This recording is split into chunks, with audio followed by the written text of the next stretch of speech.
At the Dragar family's cradle, every child is forced into the final evaluation test called pancration, a brutal fight with no rules where students can be injured, crippled, or even killed. The instructors choose the opponents, and for years our boy Zeke always ends up facing the same bully, Leon Conrad. Leon steps into the arena already laughing because in the past he always beat our boy until he begged for his life. Everyone expects the same humiliation again. Even Zeke's cousins mock him from the crowd, calling him useless for showing up after losing so badly before. But this time something is different. When Leon pats Zeke on the head and calls him inferior, Zeke immediately fixes Leon's mouth with his critical strike, sending him crashing to the ground before the match even begins. The instructor tries to scold him, but Zeke releases a terrifying bloodlust and says everyone should always be ready on the battlefield. This sends a chill down the instructor's spine. Leon gets up trying to save his broken face. The instructor begins the fight, and Leon immediately dashes, trying to close the distance. When Zeke tries to counter, Leon dodges the attack, grabs Zeke's legs, and attempts an MMA takedown.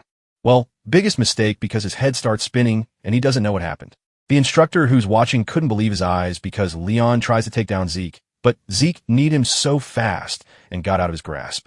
This made him wonder if he was still the same kid he knew. Meanwhile, Leon is still shaken, but bro doesn't give him a chance, and Muay Thai kicks him. Leon tries to toughen up and counter, but Zeke can see his attack in 4K, grabs his arm, and slams him, so when the dust settles, Zeke is on top of him like an absolute menace and finishes the job. Well, how does this guy become so strong? The reason? In his past life, he was cast out because in the household Dragar, he was the first failed awakener and ultimately hunted down and killed. But before he dies, the ancient relic he finds activates because of his will to survive, and the next thing he knows is he is in his room looking at a strange system window. Looking at the strange panel, he sees that he has received the ancient dragon's blessing and is already a healer. To confirm what the system said, he tried to use his ability and it activated.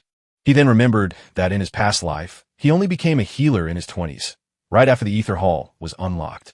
To confirm his hunch, he tried to use his Ether Hall and it was already unlocked. He realized that his trained body no longer exists, but he returns with his past skill and memories. This is why he can now defeat his bully. Recognizing some of his bullies from the audience, he tells them that if they have something to say, they should come down. Bro really aura farms. Annoyed what Zeke just said, another of his cousins, Jake and Vertuk, decides to choose Zeke as his next opponent. Zeke agrees to this, but lets him know that he is not interested in fighting him alone because the fight would be too boring. Zeke confidently tells Jaken's servant, Liam Stone, that he is free to join his master. Jaken angrily asks Zeke if he just found a way to insult him, and Zeke adds salt to his injury, saying yes. Jaken angrily steps into the arena, and Liam follows him. The instructor urges Zeke to stay calm and wait for instructions before making a move. Deep down, Zeke is just glad that he is finally seeing Liam Stone again. Apparently, in his past life, Liam was known as the Mercenary King. In his past life, Liam didn't get the benefits that other nobles got because he was Jaken's distant relative. He begged to join the higher education of the academy, Valhalla, but in the end, he joined the Knight Order of a small nation called Barignon. After the fall of Barignon, he ended up becoming a mercenary. After so long as a mercenary, he became a Red Knight and started his own stone. Liam united the three largest mercenary groups and was called the Mercenary King because of this. Because the Empire hired the stone mercenaries, Liam had no choice but to enter the continent wars, and since Zeke was a northerner, he had no choice but to face Liam on the battlefield. However, Zeke believes that things can be different this time around. The instructor then starts the battle, and Jaken comes rushing at Zeke, but he easily grabs his punch. Zeke stops his attack pretty easily while reminding him that he already suggested that he and his servant attack him at the same time. Jaken still thinks Zeke is messing around, and he throws a kick at him, but Zeke easily blocks the attack. It turns out that Zeke blocked the attack with his elbow, causing a load of pain in Jigen's leg. While he is still trying to pull himself together from this, Zeke comes after him. Jigen prepares to block his punch, but it turns out that it is just a feint. Realizing that he is already focused on the punch, Zeke kicks him in the leg, and while he is still trying to balance, Zeke punches him in the chest, causing him to cough up blood. Zeke looks like the devil reincarnate, while telling Jigen that he alone is not enough, which is why he urged him to attack alongside his servant. Jigen crashes to the ground in pain and immediately screams at Liam, telling him to kill Zeke. Liam, who looks older than his age and has an unimaginable reach, finally decides to join the fight. Zeke figures out that he is going to lose his advantage if he allows Liam to make his move first. Because of this, Zeke goes after him and he activates the slash skill. This helps him to unleash a barrage of attacks at Liam, while also interfering with his sight. The students are shocked when they see this, since they have never seen anything like that before. Zeke is also aware that the instructor would be curious, since he's using a northern fist fighting technique in the Midlands that is supposed to be dominated by swordsmanship. However, Zeke is already feeling the blowback from using the skill, showing just how weak his body was when he was young. At the same time, he is worried about the giant dude standing in front of him. Liam made no move even with all the punches that Zeke threw at him. Liam only stood where he was and took everything like a good old mama's boy. Since Liam is putting up his guard, Zeke figures out that he needs to take him out through this before his body finally reaches its limit. Zeke cooks up a powerful punch and throws it at Liam. But just as the punch is about to land, Liam shocks him by dodging it. Zeke is absolutely stunned by this, because Liam is not supposed to be able to see either with his eyes, which means Liam has some really incredible sense. Before Zeke knows it, Liam has grabbed him, but Zeke refuses to let himself get thrown around like that. He wiggles his way around and activates the heightened sense skill to grab onto Liam's neck like a snake. Zeke maintains a chokehold position in an attempt to starve Liam's brain of oxygen. He is pretty sure that no matter how strong Liam is, he is eventually going to pass out from this. However, Liam shocks him by putting pressure on him, causing him to cough up blood. Zeke cannot believe that he is going up against such a crazy dude. But at the same time, he is excited to see who is going to come out on top. The intense battle of endurance ensues between the two, leaving the students in a state of panic as they patiently wait to see who will surrender first. In the end, Liam passes out from the terrible position that Zeke left him, ultimately making Zeke the winner. Meanwhile, a crazy girl who is watching the fight is excited that Zeke won the battle because she believes that the battle between them would be spectacular. Later on, Decker visits Zeke in his room to check on him, and Zeke assures him that he is fine. Decker then asks Zeke if he can check his pulse, and Zeke immediately figures out that Decker just wants to check if he has awakened his aura. Zeke hesitates a bit before offering him his arm to check the supposed pulse that he wants to. Zeke is shocked when Decker starts his thing, and he is very thorough with it, which shows that he is a Blue Knight at least. Basically, imbuing someone else with aura is as difficult as it comes, but Decker is doing it pretty easily. Talking about knights, they're not all the same because they're all classified in accordance with their martial prowess and aura manipulation proficiency. The white swordsmen are basically at the novice level, and the yellow swordsman is slated for those who have awakened their aura and opened their dantian. Basically, all the trainees in the cradle become yellow swordsmen after the blessing rite. Those who are able to freely control their aura are immediately given the title of a knight. When talking about the purple knight, they are those who can reinforce their sword with aura, while the blue knight is for those who can manifest an aura. However, there's a realm where knights have basically gone past the human, and this was a realm that Liam and Zeke got to in their past lives. This is a realm that is called the Red Knight, but there is also the Black Knight. Even though there are a few of them on the entire continent, because of how capable a Blue Knight is, Zeke starts to wonder how someone like Decker ended up being his attendant. Nonetheless, Zeke is confident that there is no way Decker can detect his ether, because there are only 2 people in the entire world who can use it. After Decker is done checking with a serious voice, he asks Zeke if he is hiding anything from him. Zeke goes into defense and throws the question back at Decker before walking away, telling Decker that he is only messing around. Decker then asks Zeke why he has suddenly changed a lot, but Zeke tells him that the right question should be why he changed just now. Zeke lets Decker know that things are only about to change even more because things are going in their rightful places, and he would like Decker and the rest to follow him. This hits Decker so hard that he immediately assures Zeke that he fully understands the situation. Decker then tells Zeke that he has prepared the training room that he asked for, and Zeke commends him for always working so hard. Deep down, Zeke is aware of the fact that someone actually put Decker in charge of monitoring him, which is why he is interested in keeping him close so he can get information out of him instead.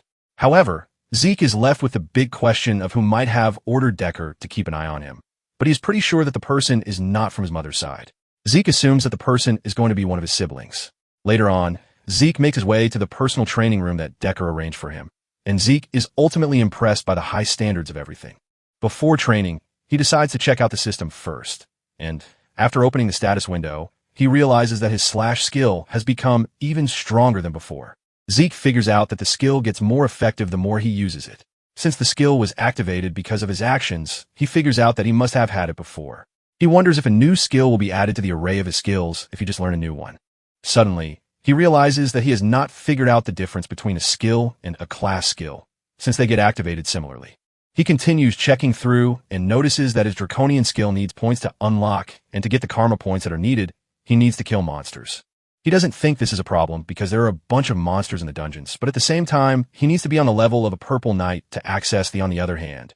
Zeke is more concerned with why he regressed and what the system is because he has so little information. Nonetheless, he is ready to use the system as long as it helps him get stronger. Apparently, no matter which way it goes, there is one definite thing. And this is the fact that there are two known powers in this world, the aura of the knights and the mana of the mages. Knights reinforce their aura in the dungeons while mages handle their mana through circles. These are basically two powers that oppose each other. So, if one awakens one, there is no way to awaken the other. However, Zeke was not fortunate enough to have awakened either. Because of this, he was abandoned by his family, which was why he met his master during his vagabond days. Zeke's master was the one who taught him a lot of things, but the most useful thing she taught him was healing and the use of the ether hall. In the end, he and his master were the only ones who could use ether in the world.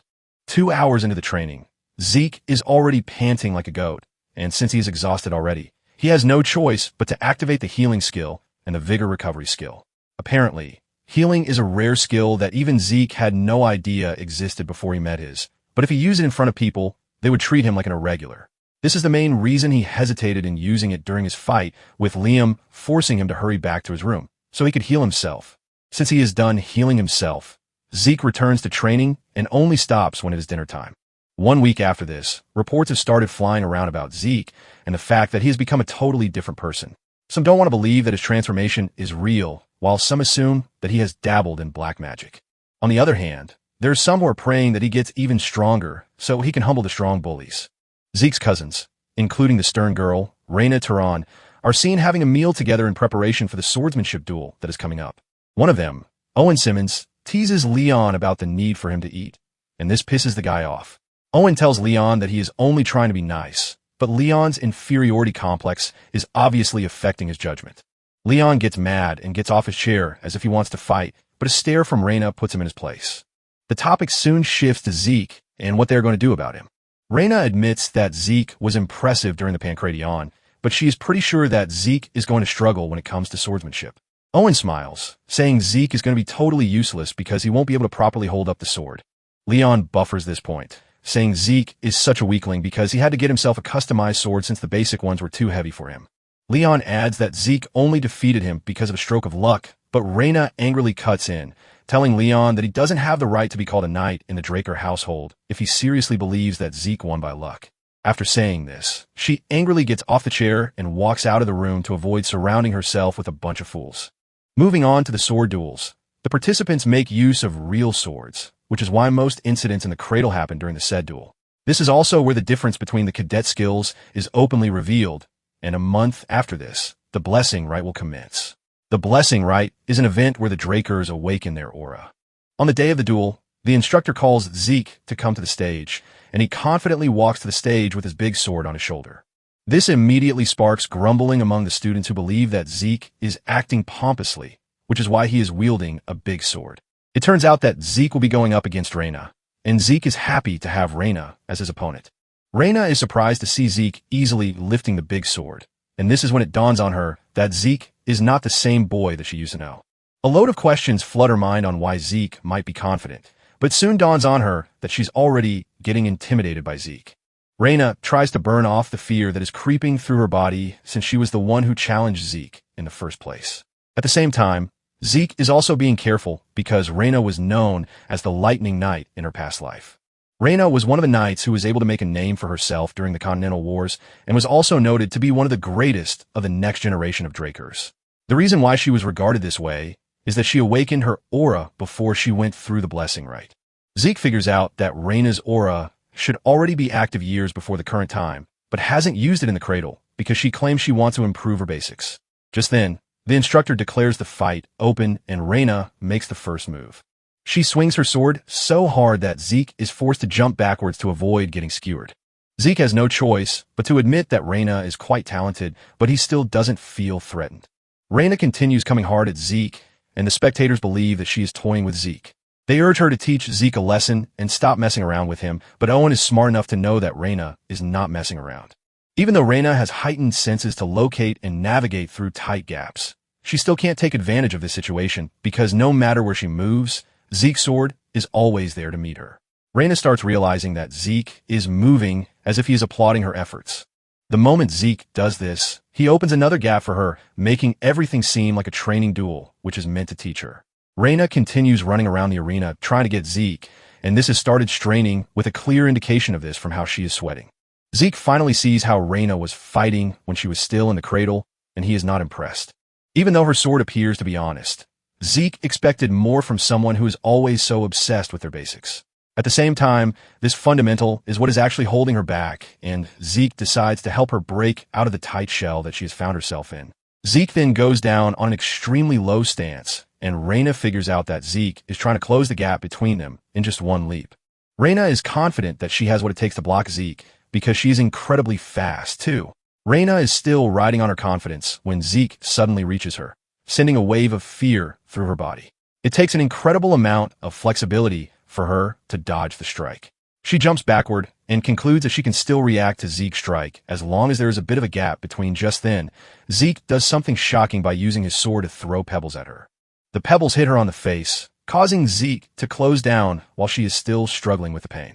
Reina opens her eyes to see Zeke breathing down on her neck with his sword. Reina realizes that she is done for, forcing her to resort to something extreme. In the blink of an eye, Reina knocks Zeke's sword away, and the students start celebrating that Reina has won. However, the instructor is left in awe because none of the cadets noticed what happened. Just as Zeke's attack closed down on Reina, she was forced to use a bit of aura, which was barely. Reina is the one who promised never to use aura until she got into the academy, but Zeke is able to force her into breaking that promise. Reina is also aware of what she did, and while she is still sulking over it, Zeke dashes over and punches her in the throat, causing her to cough up blood. She falls to her knees while holding her throat, and the students erupt in anger, condemning Zeke's decision to use the fist, even though they are in a swordsmanship duel. The students start saying all sorts of trash things about how Zeke is not worthy of being a knight because he abandoned his sword. Zeke doesn't really care about their outcries because he won in the end, which is what matters. Reina manages to get back on her feet, and Zeke asks her if she is willing to continue the fight. In her head, Reina is thinking about the whole scenario, and she wants to believe that Zeke was only able to strike her because she let her guard down. Suddenly, it dawns on her that she is only making up stupid excuses because if Zeke had a dagger in his hands and hit her with that instead, she would be dead meat. Because of this, Reina has no choice but to accept that she lost the battle. The students are left in shock and disappointment when they hear this because Zeke, who was known as trash just a couple of days ago, has managed to secure victory against one of the most talented children in the cradle. Meanwhile, the report of Zeke defeating Reina has gotten to his siblings, William and Abel. William is freaking out because he doesn't want to believe, but Abel urges him to calm his nerves. He asks when the blessing rite is, and William tells him that they have a month before the rites. Abel is pleased to hear this, and he decides that it is the right time to visit the family.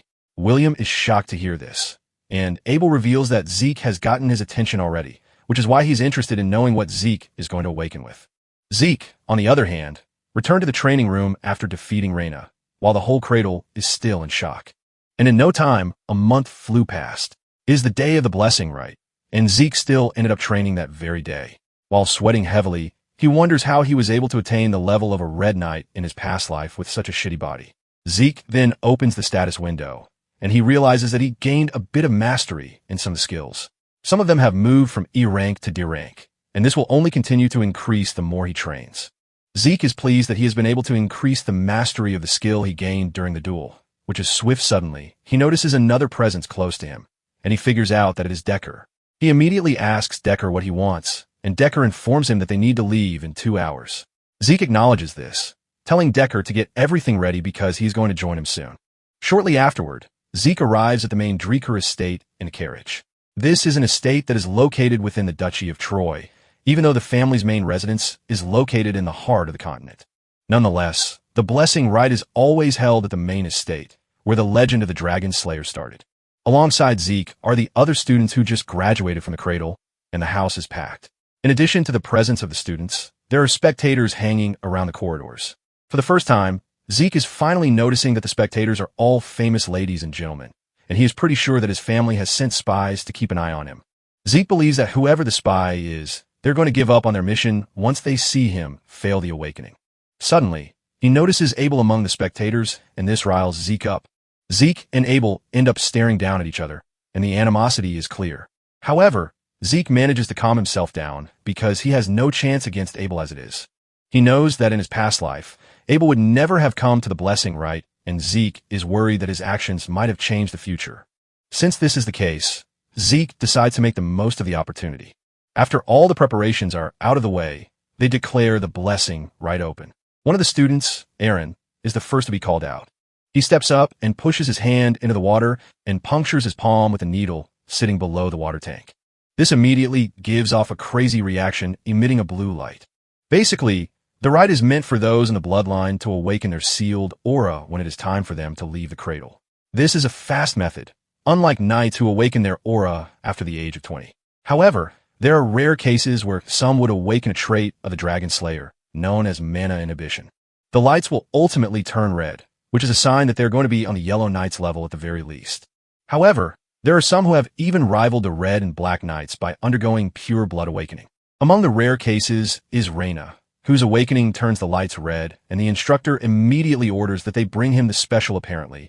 The special gloves are needed for everyone who undergoes the mana inhibition, or else they won't be able to live a regular life.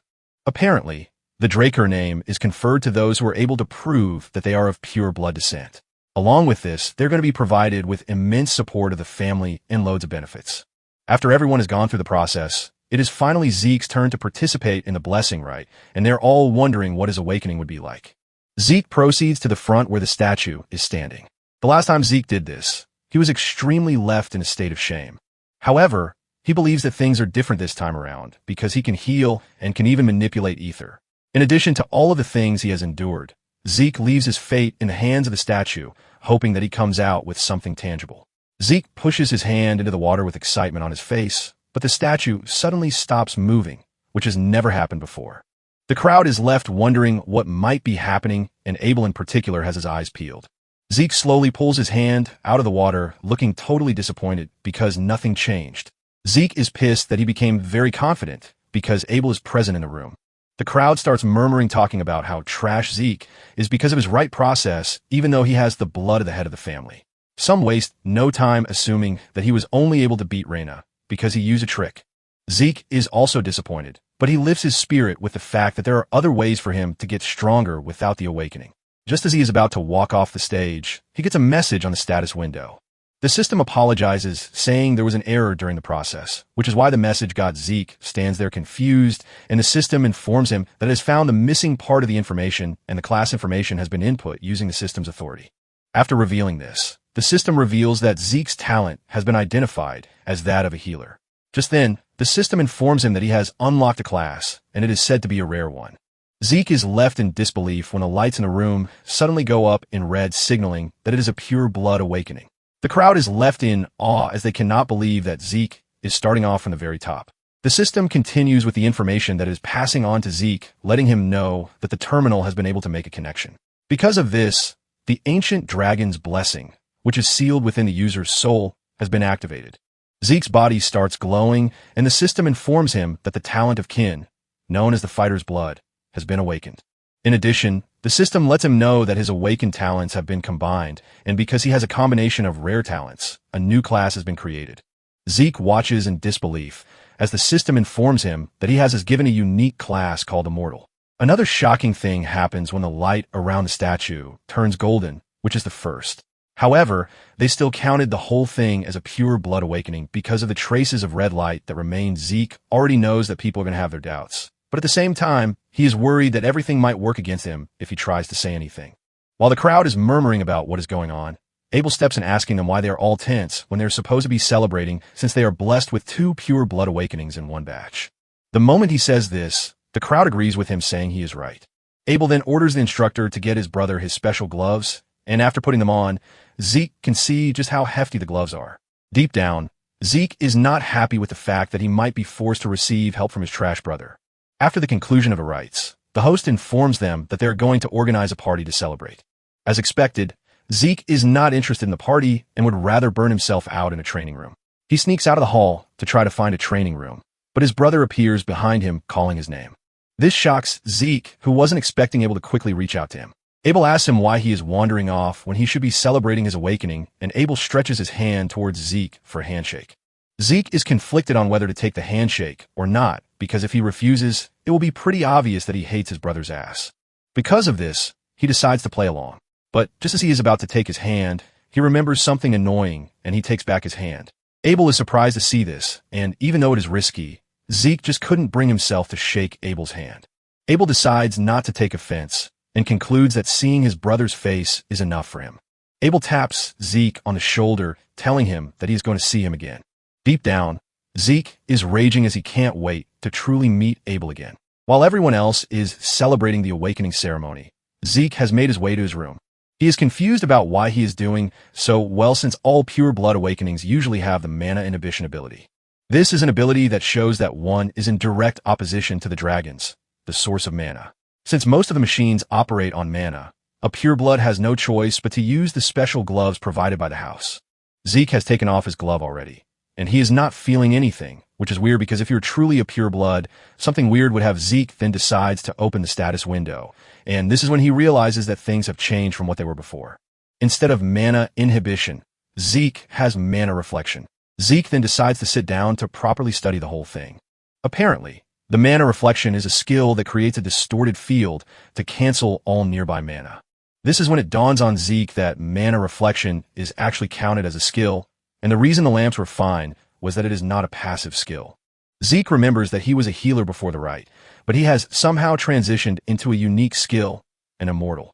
Just then, it dawned on him that all the graduates except Reina had regular awakenings with a blue aura. Even though his aura was red from the beginning, just like Reina's, it ended up turning into gold. He remembers the system telling him that the classification terminal lost critical information, and he figures out that the statue is the terminal. Apparently, it was after the system provided the required information that the knight started emitting red light. It finally dawns on Zeke that the red light doesn't determine whether someone awakens or not. It is actually a determinant for the user's class. There is red for a rare class, and there is gold for a unique class.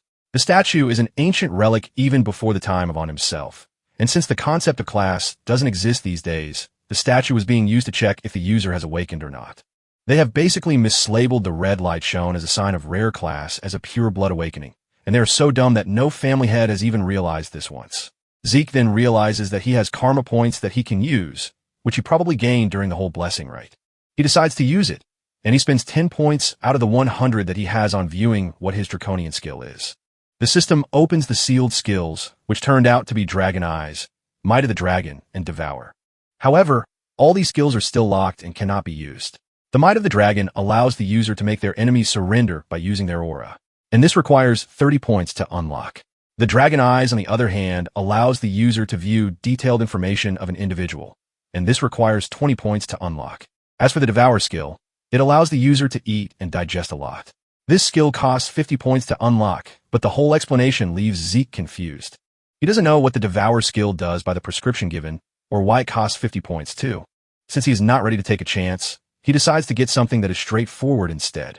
Zeke then spends 50 points to unlock both the Dragon Eyes and the Might of the Dragon. Because the Might of the Dragon appears to be too dangerous to use in an enclosed space, Zeke decides that he's going to try out the Dragon's Eyes instead. He activates the eyes, but doesn't see anything different, leaving him disappointed. However, he realizes that there is a big change when he walks to the window to see what is going on outside. There is a statue far away in the center of the garden, but thanks to the Dragon's Eyes, the statue looks like it is right in front of him. Zeke is still celebrating this when the skill asks him if he is willing to check detailed information. Zeke goes ahead with this, and he is blown away when he realizes that the eye has dissected everything that he needs to know. Suddenly, he feels exhausted, causing him to fall into his chair. It turns out that the draconian skills take too much energy, and Zeke believes that they are going to be useless to him if they are this exhausting to use. Suddenly, the healing and vigor recovery skill activates, shocking Zeke, since he had no intention of using healing. He immediately goes through the system, and he is shocked to see that his class skills have all become passive abilities. For the healing factor ability, his body automatically repairs itself. And the moment Zeke sees this, he realizes just how broken the skill in the past. Healing was considered overpowering, but can't be spammed and its healing effects are limited. However, the healing factor is completely different because it is infinite. Excited and curious, Zeke decides that he needs to test out the skill. Zeke grabs a knife and cuts himself in the arm. Immediately this happens, the healing factor kicks into play and the arm is healed. Zeke doesn't want to believe his eyes because he has just stumbled upon a pile of gold. Zeke confidently declares that he's going to graduate from the academy, and this usually takes 5 years. Soon afterward, Zeke arrives at the Dreeker Academy, which is the dream of anyone who is aspiring to become a knight. The higher students in the academy have been trained to perfection, and they have little to no difference from adults. However, Zeke still sees them as children who are from the great Zeke, is disappointed and disgusted with the fact that the whole family is rotten to the core. Basically, there are 3 great houses supporting the transcendent Dreeker family, and they're called the Great Families because of there is the Turin family, known for their strength. There is also the Zimmons, and they are known for their wisdom. Then there is Vardek, and they are known for their gold. Zeke then makes his way to the high-class dormitory located in the Platinum Mansion. Zeke is happy to be a pureblood because of the advantages that come with it. The high-class dormitory is furnished with a training hall, a library, and various kinds of facilities, which are only open to the highest-ranked students. Even those from the cradle can't just enter it easily. However, the purebloods are given the special privilege of a floor master. They have an entire floor known as the Platinum Floor to themselves, and as it stands, Zeke and Reina are the only purebloods among their mates. Upon entering the building, Zeke is welcomed by an assistant who tells him that he's going to escort him to his assigned. Zeke is surprised to see a bunch of students all lined up to welcome him, and he believes that this is too much. The attendant then tells him that Decker is waiting for him in his room. Upon entering, Zeke asks Decker what he wants, and he reveals that there is something he has to deliver for him. Decker hands him a pair of gloves that have been specially made for him, and it carries the Draken insignia on them. Zeke is happy that he now has new gloves, and he decides that getting a new sword would make a lot of sense too. Since the Duchy of Troy is located close to the mountains, it is abundant with good quality iron, and excellent Decker offers to search for a decent craftsman to help. But Zeke tells him that there is no need for this because he already has one in mind. Since he is willing to meet the blacksmith in person, Zeke tells Decker to go ahead and set up an appointment for him. Zeke hands him the name of the blacksmith, Gallion Halbert, surprising Decker, since this is the first time he will hear the name. Nonetheless, he promises to contact the blacksmith immediately. Before leaving, Decker reminds him that classes are starting the next day, and he urges Zeke to review the relevant documents before after Decker's departure. Zeke sits down to assess his situation, and he figures out that he's going to have a bulk load of freedom to do what he wants, since he is on a platinum floor. Just then, he hears a knock on the door, and he urges whoever it is to come in. A maid then enters the room, telling Zeke that Reina has sent him a dinner invitation. Zeke is shocked to hear this, but because he is curious, he tells the maid to take him there. Zeke arrives at where Reina is waiting to see her goons standing all around her, and he's a bit disappointed at this. Reina welcomes Zeke, and after sensing his disappointment, her goons walk away so that they can have a private discussion. Reina then suggests that they discuss properly after they are done eating. While preparing to eat, Zeke is fully focused on how Reina is controlling her aura using her lower abdomen. Even though she is aiming higher, Zeke is disappointed that Reina's swordsmanship skill is stuck in the mud. Minutes later, the two have consumed a mountain of food and are finally ready to talk. Reina goes straight to the point, telling Zeke to accept the Turan family support.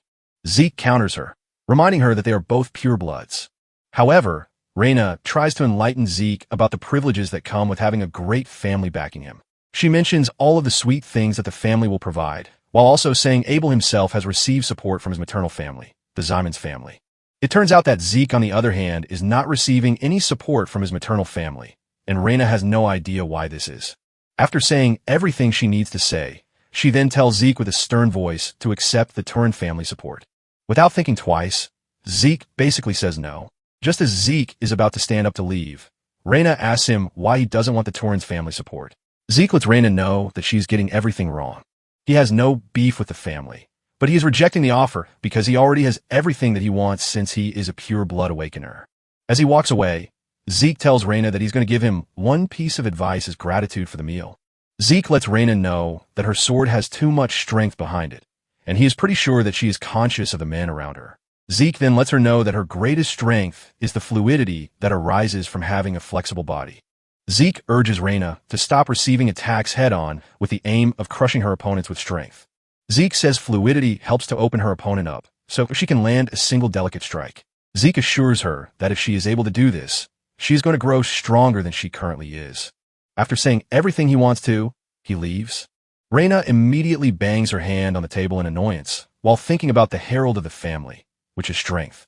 Reina is pissed because she is basically following her family's tradition. Suddenly, it dawns on her that Zeke might actually be right, because she had been obsessed with becoming a person fit to carry the Turin. This is basically what has been subconsciously projected on the way she moves her sword. Reina is blown away by the fact that Zeke was able to see through this. She remembers that she was being praised as a genius when she was young, and not one person gave her any real advice. However, Zeke has just broken through to her to tell her the truth that she has always been avoiding. Later on, Zeke realizes that he is pretty fine even though he was training all night, and this is thanks to the infinite stamina. This is a skill that takes away any form of fatigue quickly. In his past life, he suffered in the academy, but he is currently enjoying life as it comes. Zeke is forced to admit the basic truth that money and power rule everything. Zeke is walking through the school without disturbing anyone when Owen and his goons show up. Owen is the third son of the Zymans family, which is one of the 3 great families.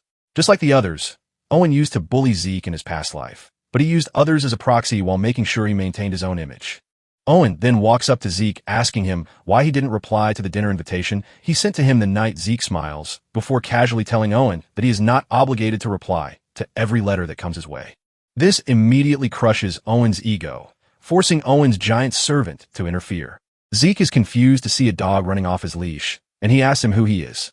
The dude acts all cool, but Zeke is not really up for his shenanigans, and he tells him that he is free to look cool in front of his master, but he urges him to keep in mind who he is speaking to. This vexes the guy, causing him to dash at Zeke, but Zeke dodges the attack. The dude finally introduces himself, saying he is Durbin Roswell, and he is known as the Mighty Durbin. Durbin tells Zeke that he is going to teach him some manners because of how he spoke rudely to Zeke. Zeke laughs when he hears his name, and the fact that he makes fun of him, saying he is not a knight yet. But he already has it. Zeke angrily dashes at Durbin, and before he can even react, Zeke sends him flying with a powerful punch. Durbin is buried in the ground from just a single punch, and Zeke asks the rest if there is any one of them who is willing to challenge him. Zeke urges Owen to pick one of his people to fight him, but Owen doesn't make a move. Owen simply tells Zeke that he is too full of himself, but Zeke just ignores him and walks along. It turns out that the Draker Academy is split into 2 classes. There's the regular class, where those with no talent are taught that they can do anything as long as they put in the effort. There's also a special class that are free to choose their subjects freely outside of basic subjects. The elites are usually gathered in this special class, and this is why Zeke excitedly joined the class. However, he is disappointed when he gets there to see that the people in the class are the same dude from the cradle. He doesn't see the class as a special class, but as the cradle class. The instructor then informs the students that they have a special someone in their midst. This said person was the commander-in-chief during the Eastern Empire War some 20-something years ago. In addition, he was also the hero who stopped the Empire's invasion with their resourcefulness. And this said person is Dean Howard Draker. Howard shows up waving at the students who are all excited to see him because he is a war hero. He is worshipped because he is believed to be a war hero and tactical genius. However, Zeke knows the real truth behind everything. Apparently, he leaked information to the enemy just so he could survive, but this ends up throwing the enemy into chaos. Zeke sees him as nothing but a traitor who got lucky. In addition, he was also the one who made sure Zeke was kicked out of the academy in his past life. Because of this, Zeke lost the only place left for him, and he ended up wandering the Duchy of Troy. In the end, he got snatched up by slave traders and was sold off to the Southern Cartel. Remembering all of these, Zeke promises to punish Howard. After Howard is done addressing them, the instructor tells them to take their swords and head to the arena for the start of basic. They soon arrive at the indoor arena, and Zeke is utterly disappointed that the special class has to learn the basics of dragon slaying. In his past life, Zeke spent 2 years learning what would have taken others 2 months to learn just because he couldn't use aura. And to make it worse, he was always picked on by his regular bullies. The instructor soon shows up, and he introduces himself as Andre Draker, who will be teaching them dragon slaying basics. The students are all blown away when they see how young Andre is, but Zeke already knows him as the Rose Knight. In his past life, even though Andre was not a pureblood, he was able to graduate early from the academy, and he graduated from Valhalla as he is basically a once-in-a-century genius who was conferred with the Draker name. Andre wastes no time asserting his dominance in the class when he tells them to stop making noise. Once the class is quiet, Andre begins the class, and he orders the students to draw their swords. Just then, he notices Zeke's big sword, and he questions him. Zeke casually tells Andre that the big sword suits him, and Andre tells him to step into the arena. Andre asks Zeke if he is aware of the fact that he is supposed to pick a sword that suits his body. Zeke was already expecting this to happen, which is why he drew out his sword in a peculiar. Zeke decides to make the most of the situation, telling Andre that he can actually beat him with the sword. Zeke believes that it would be much better if he just showed Andre what he can do instead of arguing with him. The moment the system notices that Andre is trying to intimidate Zeke, the system activates the indomitable mental defense to block him out. After thinking over it for a minute, Andre finally falls for Zeke's trap. He tells Zeke that if his blade manages to touch him, he will be exempted from not just the punishment for being rude, but he will also be exempted from the dragon slaying arts class. Andre then urges Zeke not to be scared because he has no plan to use aura against the cadet. Zeke is pleased to hear this because the reward for the duel is pretty sweet. In addition, Zeke is confident that he has what it takes to beat Andre since he knows his weakness. However, Zeke doesn't want to draw attention to himself, since Abel will have spies on. Zeke decides that he's just going to make sure he grazes Andre, then lose the match. Zeke then makes the first move, and he dashes toward Andre, but he easily blocks his attack. Zeke is not surprised because the least of this is expected of a Blue Knight. At the same time, it dawns on him that defeating Andre might not be as easy as he thought it would. Andre soon has Zeke on his knees, and the students waste no time glazing Andre, talking about how he is on another level. Minutes later, Zeke is still trying, and he hasn't even gotten a breakthrough. Sometime later, Andre is already asking questions in his head. He can't believe that he is already sweating against a cadet. Even though he is suppressing his aura, he doesn't think a cadet should have the stamina to stand up to him. At this point, Andre is starting to believe that pure bloods are on another. Zeke, on the other hand, knows about Andre's poor stamina. And since he is also suppressing his mana, Zeke knows that the fight is not easy for him. The aura is basically imbued in the day-to-day activity of a Drake or Knight, which is why it is always maintained as if breathing. To put it simply, Andre is basically holding his breath while engaging in the battle with Zeke.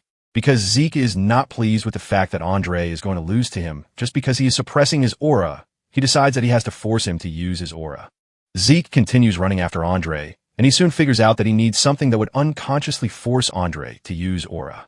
To do this, Zeke figures out that he needs an extreme situation, and Zeke activates the Swift Step skill. Andre sees this, and he is stunned because he doesn't expect a cadet to know such a skill. Zeke continues moving like a speedster, forcing Andre to act even faster. After exchanging sword strikes for a couple of minutes, Zeke gets the opportunity to appear right behind Andre, and he activates the critical strike skill. Realizing that he's about to be cut, Andre unconsciously activates Chapter 1 of Dragon Slaying Arts. Andre uses the first verse of the chapter, Sky Slice, to send Zeke flying backwards, thus repelling his attack in the process. Zeke's blade gets cut from the clash, and even his body feels the impact of the strike from Andre. Without wasting time, the Healing Factor skill activates, but Zeke has achieved his aim, and he decides to collapse to properly sell the act.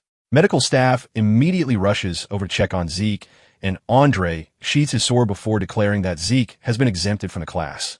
Still annoyed from the just concluded fight, Andre asks the other students if there is any other cadet who wishes to be exempt just like Zeke. However, the fight that the cadets just watched let them know that they have no chance because of this.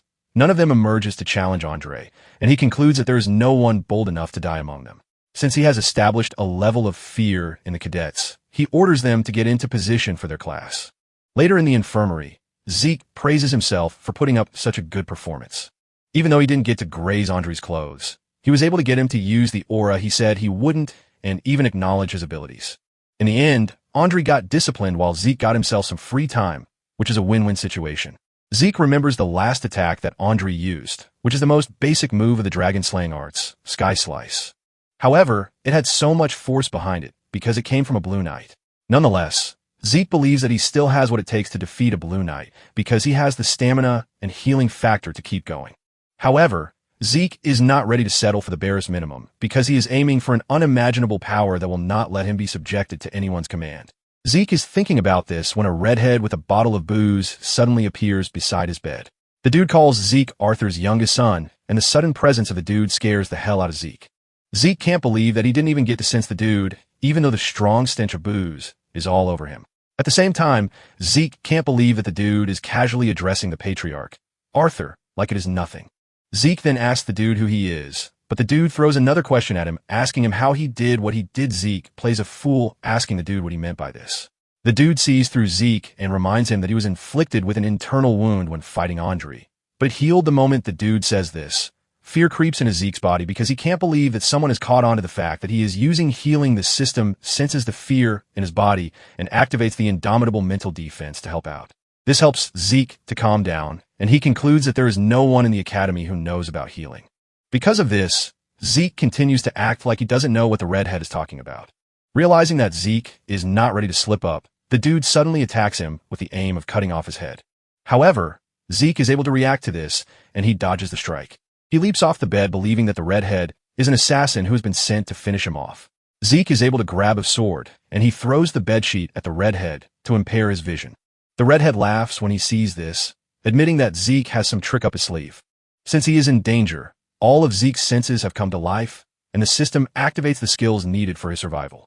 Like the precise stab skill, Zeke's senses are letting him know that failure to kill the redhead might actually result in his death. Zeke cuts through the sheet, aiming to catch the redhead by however. He is the one who is surprised as the dude easily catches his sword while complimenting his adaptability.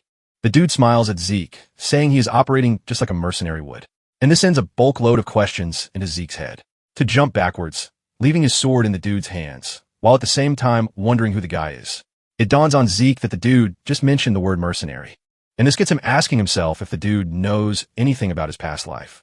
The dude continues messing with Zeke by throwing his sword to him, telling him that as a Draker, he is not supposed to abandon his sword. The dude then tells Zeke that he appears to be more suited to be a mercenary rather than a knight. Zeke heaves a sigh of relief when he hears that this is what the dude meant, not that he actually knows anything about him being a Draker. At the same time, Zeke senses something overwhelming, which he has not felt since he fought his master. Zeke admits that the dude would easily kill him if he wanted to, because there is a considerable amount of skill gap between them. With this, Zeke figures out that the dude is at least a red knight. The dude then asks Zeke what he is doing with such a huge sword while also complimenting him. These brief words from the dude immediately tell Zeke that the guy might be stronger than he thought. Just then, the door opens and Andre enters.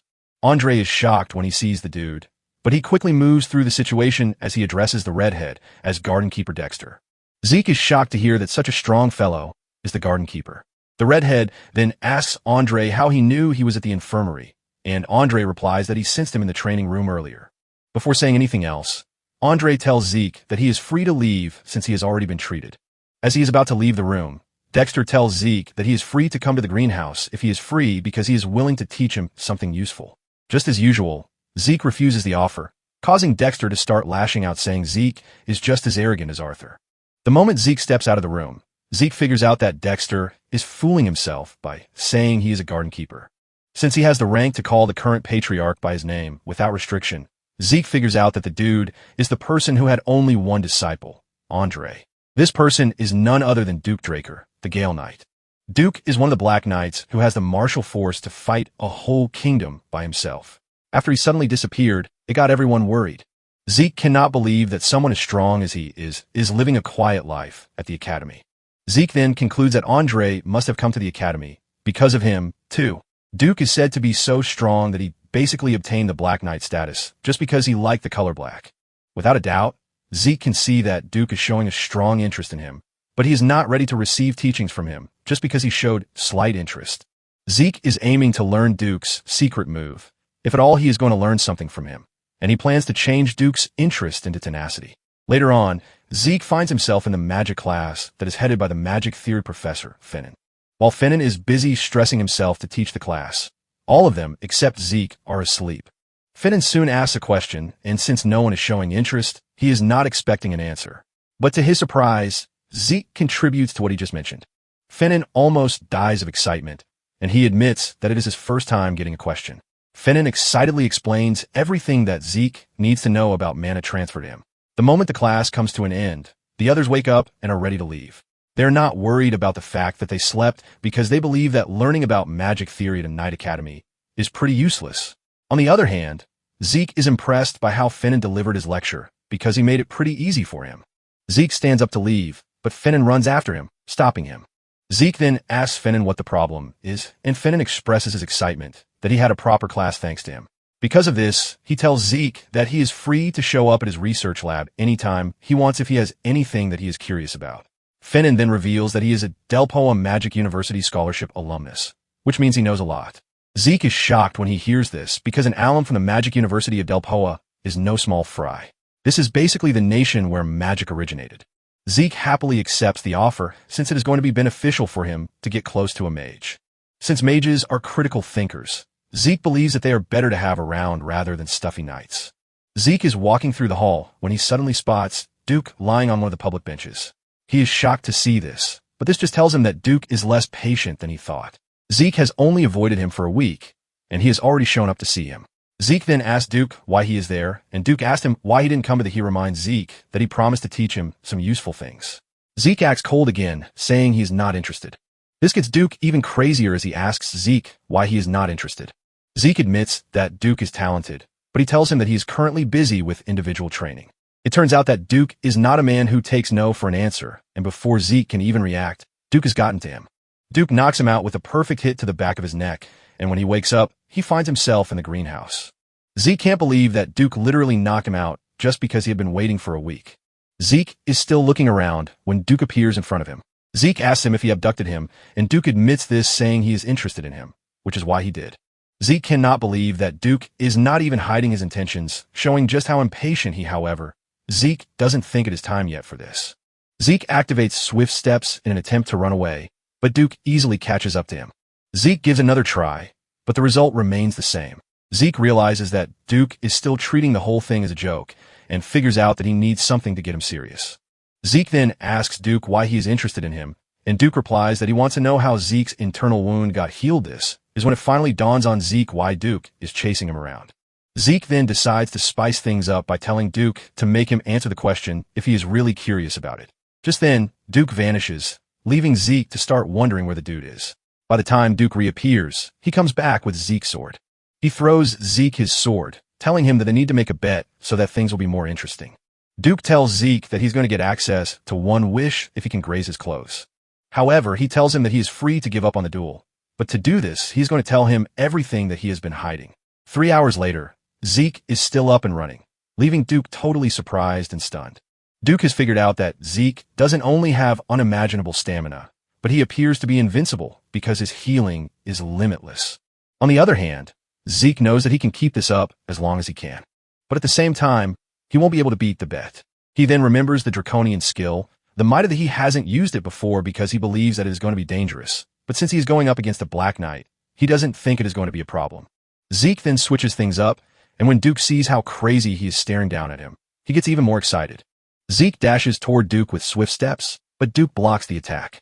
Nonetheless, Zeke continues attacking using the same pattern. Duke admits that he is fast, but believes that he is still nothing compared to Reina. However, Duke is impressed with his tenacity. Finally, Zeke decides that it is time he uses the might of the dragon skill.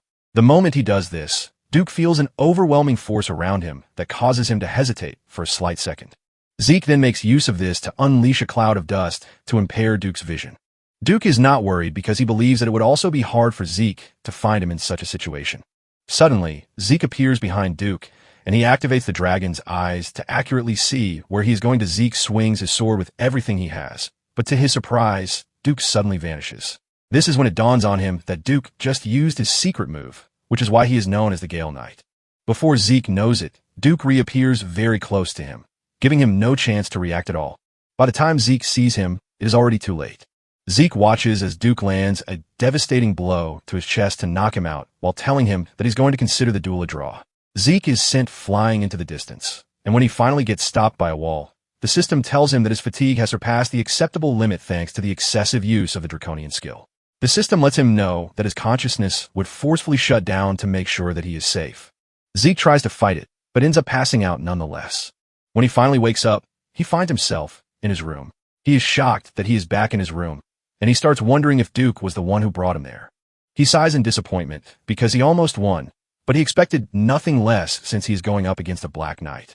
Zeke realized that he had done everything that he could possibly do, but it was still useless against Duke. Zeke wanted Duke to let down his guard by repeating the same attack over and over again so he could make a gap using the might of the dragon. Zeke even used the dragon's eyes to try to strike him, but this wasn't enough. Zeke figures out that the move Duke toward the end of the fight is definitely his secret move. Even though he got knocked out because he used draconian skills excessively, Zeke is thankful that he got to see Duke's secret move.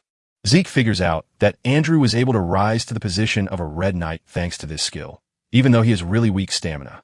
Even though Zeke didn't get to learn Duke's secret move, he is pleased that the whole battle was worth it. Zeke was able to see the might of the dragon power firsthand, and he figured out that knights below the black level would have surrendered immediately. Just then, the system informs him that he has an unopened message. The system displays the message telling him that the Swift Step skill has been upgraded from D rank to C rank. In addition, his soul is said to have developed due to the demonstration of his strong will. Thanks to the development of his soul, his system functions have also been activated.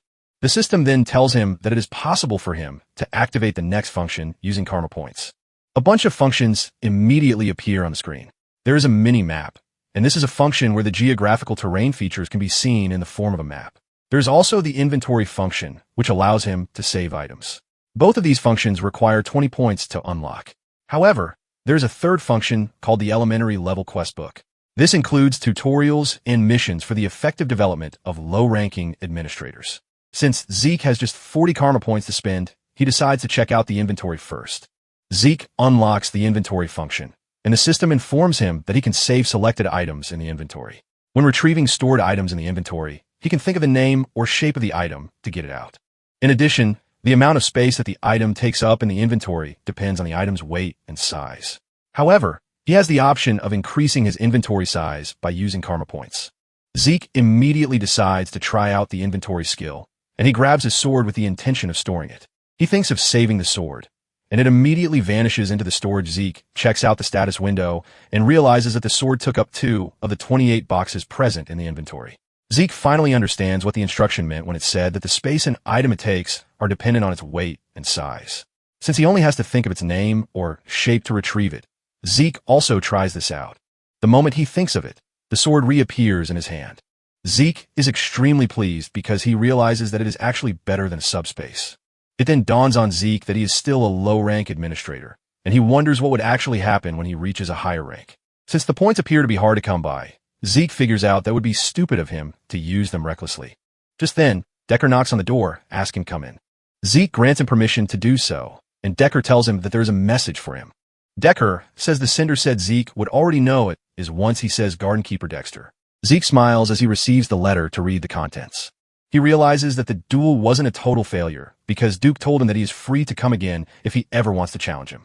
Zeke finally realizes what Duke meant by calling the duel a draw. Zeke is basically pleased that he still has another chance to get what he wants from Duke. Decker then tells Zeke that he still has one more piece of information to give him. Decker reveals that the information is about the blacksmith that he mentioned. Decker says he has found the blacksmith, and Zeke excitedly asks him when the appointment is slated. Decker then reveals that there is a major problem because the blacksmith refused the appointment. Zeke is stunned to hear this, and Decker reveals the blacksmith says they are no longer making weapons. After the rejection from the blacksmith, Zeke decides to pay him a visit himself. As he enters the shop, he remembers the sword that Galleon forged for him. The sword was named Graham, and it was the best sword Zeke could ask for. The sword was potent enough to be able to replace the use of aura with ether. Now that Zeke has arrived at the said blacksmith shop, Zeke is disappointed to see him wallowing in his drunken state. Galleon is shocked when he sees a teenager entering his forge, and he urges Zeke to leave because it is not meant for children. Zeke is shocked to see Galleon in such a way because he never remembered Galleon being temperamental. This tells Zeke that there have been things that happened before he met him. Zeke decides to do things in his own way by grabbing a bucket of water and pouring it on Galleon to get him out of the trash state he is sitting in. Once Galleon is in a clear state of mind, Zeke walks up to him asking him why he declined his offer for a job. Galleon is a bit confused about what is going on until he notices the insignia on Zeke's glove, clearly showing that he's a Galleon. Immediately bows his head, apologizing to Zeke for being such a rude person. Galleon then reveals that he is not currently taking orders because he can't even make what he wants for himself, so he doesn't see how he can make what others want. This is when it dawns on Zeke that even Galleon once went through depression. Zeke remembers that the time he met Galleon, he was already the greatest blacksmith on the continent, but he never told him what kind of life he led before that. Zeke figures out that Galleon obviously didn't want to share his past because of how embarrassing it was. However, Zeke doesn't think he can wait around for Galleon to come around. Just then, Zeke tells Galleon that he would like to see some of his works that he is calling a failure. Galleon leads Zeke to the back of the forge where there are a bunch of swords lying around. Zeke commends him, telling him that swords are looking good. Zeke grabs one of them, and Galleon urges him to be careful, saying the swords might be a failure, but at the same time, they are still sharp.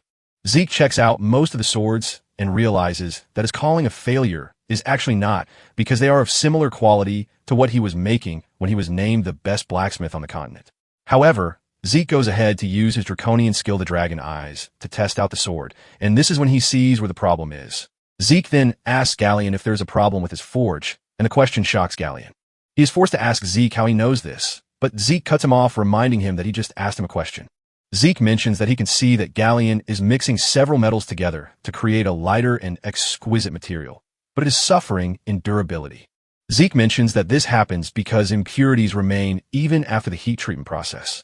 Galleon is totally blown away by the fact that Zeke recognized his smelting method and even analyzed the major flaw in the process and its cause. This is when it dawns on Galleon that he might have just met the right person. Galleon then takes Zeke into his inner chambers to show him a design. Zeke is blown away to see such an exquisite design, which Galleon only revealed years later, because it is a blueprint of a magic forge. Galleon mentions that he has nothing to hide from Zeke, because he is the one who just saved him. Zeke is blown away, and he assures Galleon that with the forge his smelting method would work without any hitch. Zeke then asks Galleon why he is not making the forge even though he has the whole blueprint with him. Galleon mentions that the most important part of it all, the mana energy law blueprint, remains, but the money the magic tower is asking for is 10,000 gold. Zeke hears this and almost passes out because a normal 4-member family's monthly expenses are 10 gold. But this is 1,000 times as much. Zeke finally realizes that it took Galleon 10 years to gather the money needed for the forge. Galleon admits that the money is crazy, but he lets Zeke know that if he ever helps him make the forge work, since he is a Draker, he is going to create anything he wants for him without any money or conditions attached, as long as he is alive. The offer sounds tempting to Zeke, but the whole thing is impossible for him because even as a pure blood, he can't possibly receive the support of 10,000 gold. At the same time, Zeke doesn't think he can give up on Graham, the Sword of Radiance.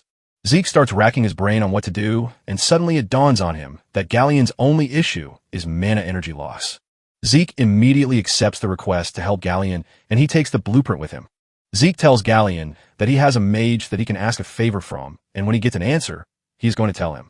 Zeke is about to turn back to tell him to stop drinking, only to see Galleon on the ground bawling and thanking him for saving him. Upon arriving at the academy, Zeke started making his way to Fallon's office. On his way, he wonders why the Mage Tower is demanding such a high commission fee from Galleon, since the structure itself appears to be simple. Zeke is still thinking about this when he suddenly notices something weird in the alley close to him. Inside the alley, Leon is bullying someone, and this immediately reminds Zeke of how Leon trashed him around. Zeke wants to ignore Leon until he hears Leon talk trash about him while he is busy bullying someone else. Leon believes that Zeke managed to beat him by luck and nothing else. Leon is having a blast until Zeke shows up on the scene, and with a stern voice, he tells Leon and his goons that he is giving them 3 seconds to bury their heads. Leon is shocked to hear this coming from Zeke, and he laughs at him, telling him that his arrogance has known no bounds since he got his pure blood awakening. Leon continues trash talking, but Zeke cuts him off and repeats his order, but this time with more pressure. The aura oozing out of Zeke's body almost cripples Leon and his team. Leon cannot fathom how it is that he is scared in Zeke's presence when some months ago he was basically crawling at his feet. Leon manages to break free from his fear, and he orders his guys to attack Zeke. They all rush at Zeke, but Zeke remains calm as he knocks them down one after the other. With his sleek moves, Zeke delivers devastating blows to knock them down as if they were amateurs on the street. In no time, Zeke has taken down the entire squad, leaving only Leon to witness the rampage. Fear creeps through Leon's body as he cannot believe that Zeke is the same person he knew before. After wiping the floor with his team, Zeke walks towards Leon, telling him that he doesn't need to be scared since he already knows what is coming next. Out of fear, Leon draws his sword, but this ends up being a big mistake on his path. The moment Zeke sees him drawing his sword, he reminds him of what he just did, since they're not allowed to recklessly draw their swords in the training area.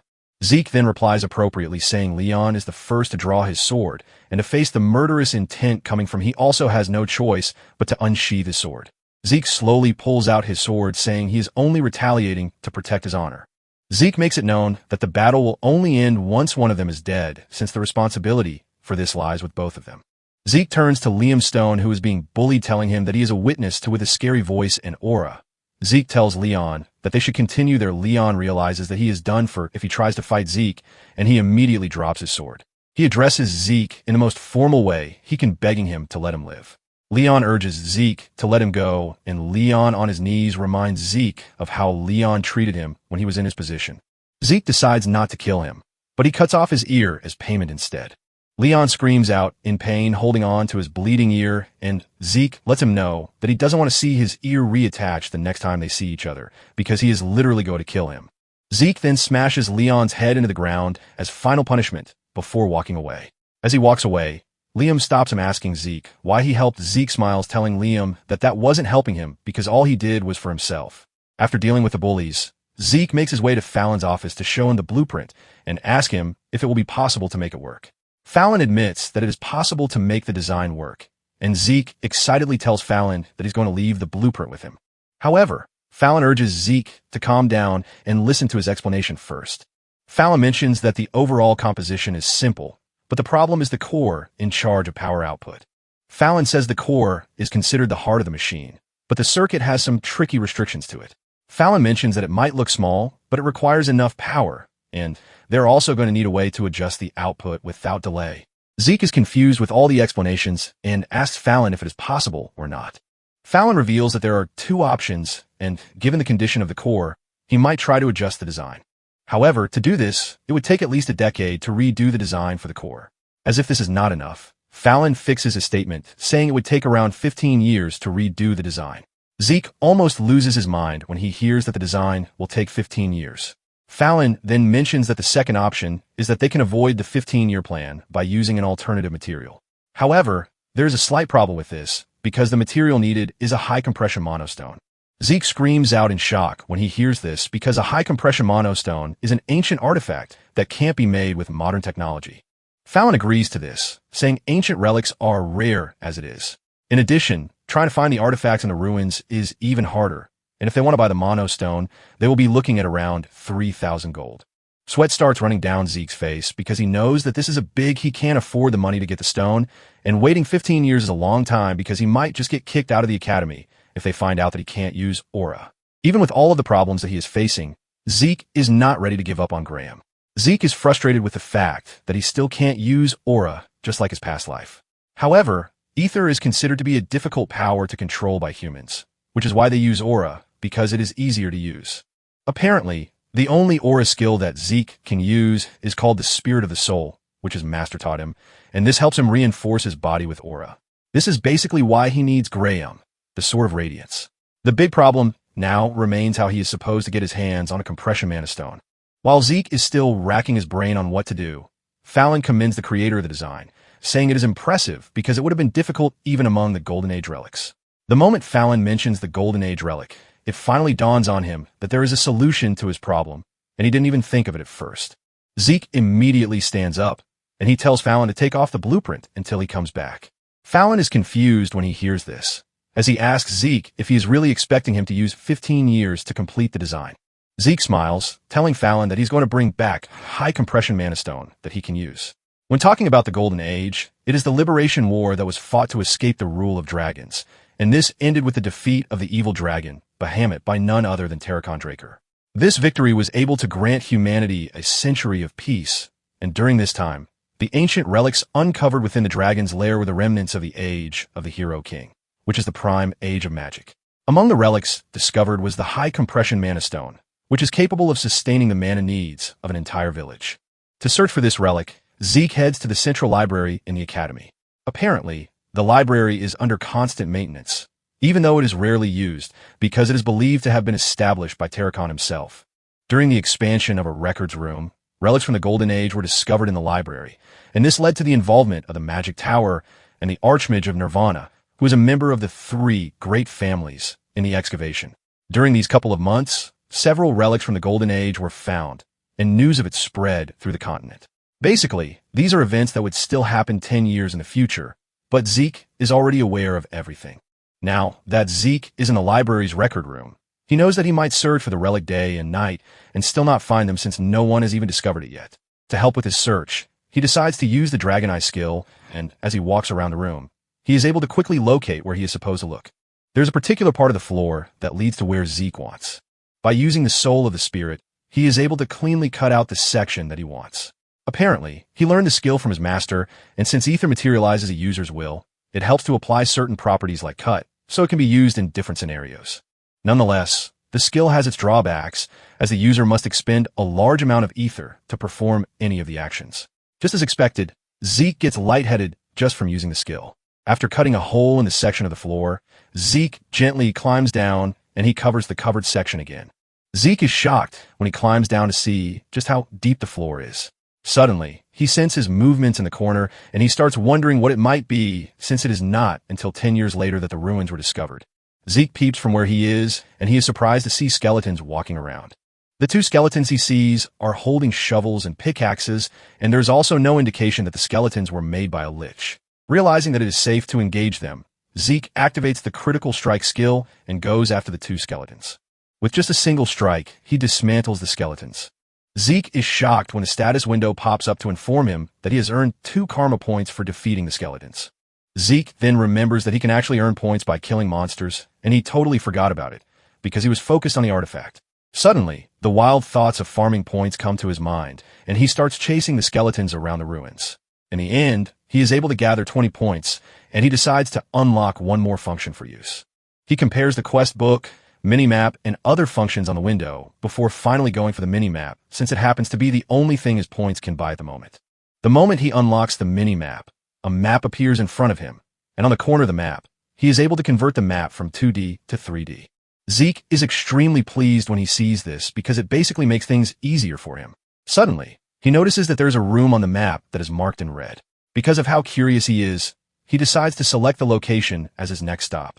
It turns out that the room is the storage room, and Zeke quickly tells the system to lead him there. The map then provides the quickest route to where he is going.